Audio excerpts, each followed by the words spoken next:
o kanang iyang manager niya, kanang iyang manager, ipaila-ila ko na sa kadaghanan.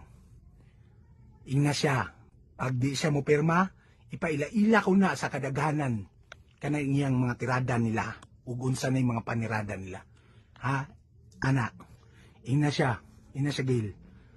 Nagtinarong ko, tinuod ko sa iya, ha, dili ko niya traidoron, kay nasaksihan na ko niya, unsa ko kabutan, pero dili, wala pa siya kasaksi, ug unsa ko ug unsa ko kamaldito, Gil.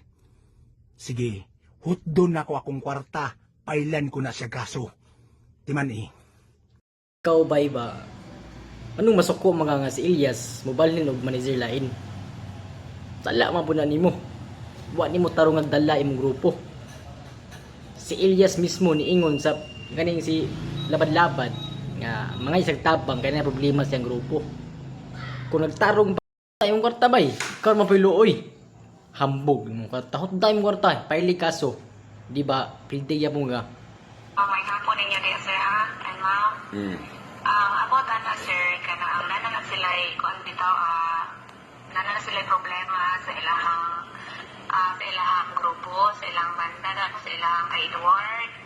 Oo nga, gusto nila kanang sila dyan idool mo.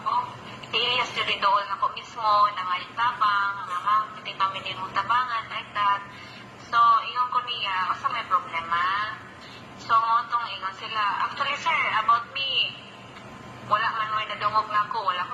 Itong culture karon ba no ni mga mindset sa Pinoy ba? Kung kinsa pa tong musikat, sila pa tong hatag pa ubos. Grabe.